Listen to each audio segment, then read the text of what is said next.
నమస్తే welcome to gossips garage. Once he step in పని అయిపోవాలంతే. చెప్పాడంటే చేస్తాడంతే.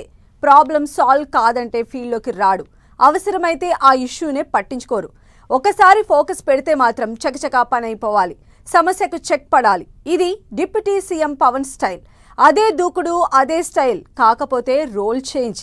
అప్పుడు పార్టీ అధినేత మాత్రమే, ఇప్పుడు party boss, AP deputy CM. అయినా అన్నింటినీ బ్యాలెన్స్ చేస్తూ ఇచ్చిన మాట నిలబెట్టుకునేందుకే ట్రై చేస్తున్నారట సేనాని. పవన్ వర్కింగ్ స్టైల్ మారిందా? జెట్ స్పీడ్ వెనుక రీజన్ ఏంటి?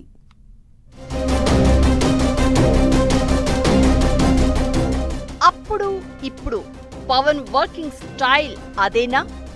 ఫీల్డ్లోకి దిగితే సమస్య సాల్వ్ అయిపోవాల్సిందేనా? ఇష్యూకు ఎండ్ కార్డ్ పడుతుందంటేనే పవన్ పర్యటన. ఫీల్డ్ విజిట్ కు ముందే సమస్యపై in detailed study. Pawan Kalyan ప్రతిపక్షంలో ఉన్నా, అధికారంలో ఉన్నా ఆయన రూటే సపరేటు. అపోజిషన్ లో ఉన్నప్పుడు ఏదైనా ఇష్యూ తన దృష్టికి వచ్చిందంటే ఇమీడియట్లీ అక్కడ వాలిపోయేవారు పవన్. ఇప్పుడు పవర్ లో ఉండి, పైగా డిప్యూటీ సీఎం హోదాలో ఉన్నా అదే దూకుడు కంటిన్యూ చేస్తున్నారట. సమస్య ఏదైనా, ఇష్యూ ఎక్కడున్నా ప్రాబ్లం ఏంటో తెలుసుకుని పర్ఫెక్ట్ సొల్యూషన్ వెతుకుతున్నారట సేనాని. ఉప్పాడ మత్స్యకారుల సమస్యలైనా, అవనిగడ్డ పర్యటనలో అయినా, గిరిజన ప్రాంతాల్లో కరెంట్ సప్లై అయినా, పంచాయతీరాజ్ రోడ్ల విషయంలోనైనా వన్స్ హీ ఈజ్ ఫోకస్ పనైపోవాల్సిందంతే అన్నట్లుగా ప్రాబ్లమ్స్ సాల్వ్ చేస్తున్నారట. ప్రజా సమస్యల పరిష్కారానికి ప్రత్యేక చొరవ చూపిస్తూ తాను మాటిస్తే పని జరిగిపోవాల్సిందేనన్న ఇండికేషన్స్ పంపుతున్నారట. వారం రోజుల క్రితం మోంతా తుఫాన్ బాధితుల పరామర్శకు కృష్ణా జిల్లా అవనిగడ్డలో పర్యటించారు పవన్ కళ్యాణ్.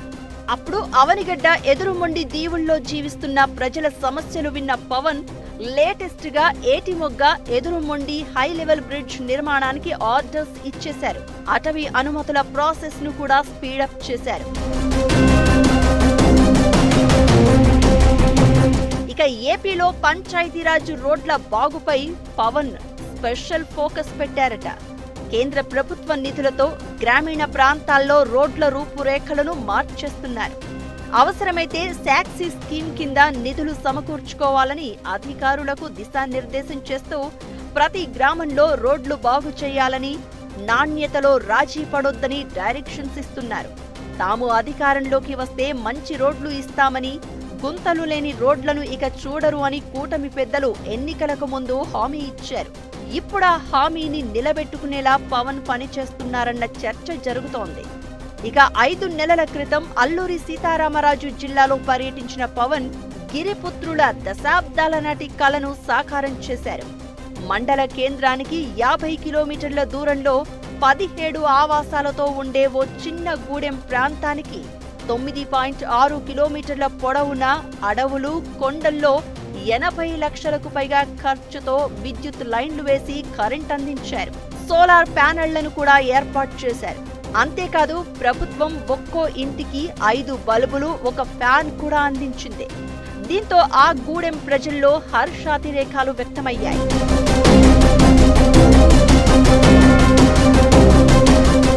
చిత్తూరుతో పాటు పార్వతీపురం, మన్యం, శ్రీకాకుళం జిల్లాల్లో గజరాజుల సమస్యకు ఏఐతో చెక్ పెట్టే ప్లాన్ చేసి అందరి దృష్టిని ఆకట్టుకున్నారు పవన్.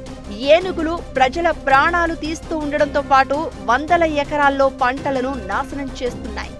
గుంపులుగా గ్రామాలపై దాడి చేస్తున్న ఏనుగులను కంట్రోల్ చేయడం ప్రభుత్వాలకు సవాల్గా మారింది.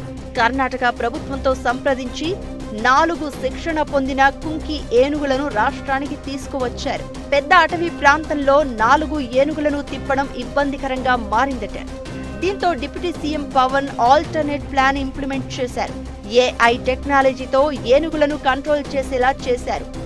ఏనుగులు గ్రామాల దగ్గరకు వస్తే గన్ ఫైరింగ్ శబ్దాలు చేయడం ద్వారా అవి వెనక్కి వెళ్లిపోతున్నాయి. సోలార్ ప్యానెళ్లతో పనిచేస్తున్న ఈ ఏఐ టెక్నాలజీ అద్భుతంగా పనిచేస్తోందని ఓ వీడియో వైరల్ అవుతోంది. ఇలా సమస్యల విషయంలో పవన్ చూపుతున్న చొరవ చర్చనీయాంశంగా మారింది. సాల్వ్ అవుతాయన్న సమస్యలపైనే సీరియస్ గా ఫోకస్ పెడుతున్నారట పవన్. తాను పర్యటించకంటే ముందే అక్కడున్న ప్రాబ్లమ్స్, వాటి పరిష్కారానికయ్యే ఖర్చు, సాధ్యాసాధ్యాలపై స్టడీ చేసే వెళ్తున్నారట. ఒకవేళ సమస్యలను పరిష్కరించే అవకాశం లేకపోవడంతో అసలు ఆ ఇష్యూలను పట్టించుకోవడం లేదట. హామీ ఇచ్చి మాట తప్పారు అన్న పేరు రాకుండా జాగ్రత్తలు తీసుకుంటున్నారట పవన్. ఏదైనా పవన్ అప్పుడు ఇప్పుడు అదే రూట్ ను ఫాలో అవుతున్నారని చర్చించుకుంటున్నారు జనం.